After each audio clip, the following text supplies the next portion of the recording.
आज के जमाने में तो ज्यादातर लोग बिना मेहनत के ही हर चीज को हासिल करना चाहते हैं। गुड गोइंग अवनी, ऐसे ही रहना हमेशा।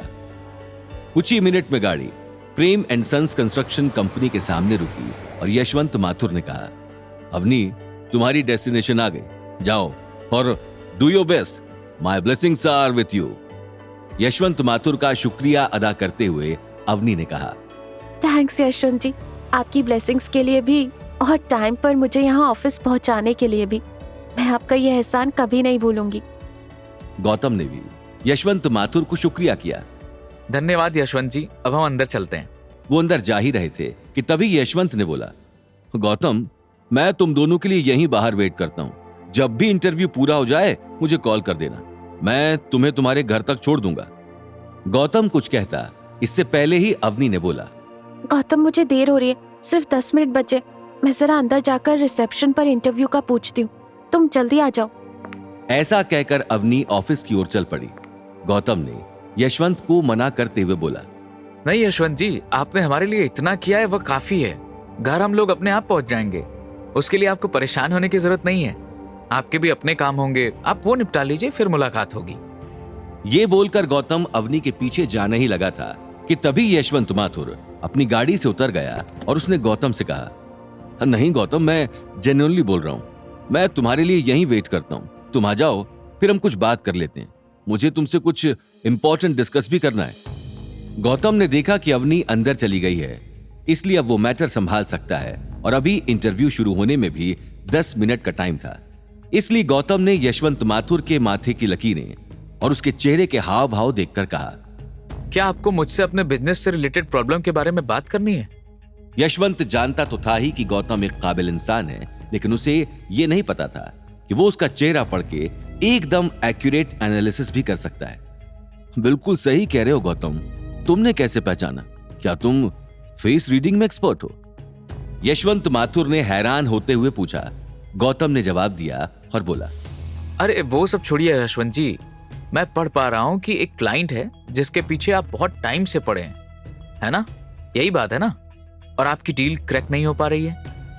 यशवंत माथुर ने हैरानी में सिर्फ अपना सिर हिलाया, क्योंकि गौतम के इस सवाल का जवाब वो शब्दों में नहीं दे सकता था।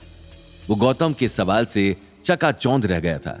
गौतम ने अपनी बात पूरी करते हुए कहा, टेंशन मत लीजिए यशवंत जी, मैं आपको एक उपाय बताता हूँ, वो कीजिए और आई एम श्योर कि आपकी डील क्रैक हो जाएगी। देखिए, अगर ये डील आपको क्रैक करवानी है तो आपको इसी हफ्ते किसी भी अनाथ आश्रम में जाकर बच्चों के लिए स्टेशनरी और कपड़े प्रोवाइड करने होंगे, क्योंकि अगर आप बच्चों के लिए चैरिटी करते हैं तो उससे जो नेगेटिव ऑरा आपके आसपास ऑलरेडी क्रिएट हुआ है वो रिलीज हो जाएगा और आपकी डील क्रैक हो जाएगी। अब क्योंकि इस हफ्ते को खत्म होने में 4 ही दिन बचे हैं, तो आप इन 4 दिनों के लिए ऐसा कीजिए, बल्कि मैं तो कहता हूं कि आज ही से शुरुआत कर दीजिए। यशवंत माथुर ने गौतम का हाथ अपने दोनों हाथों में पकड़ लिया और उसे अपने सीने से लगा लिया।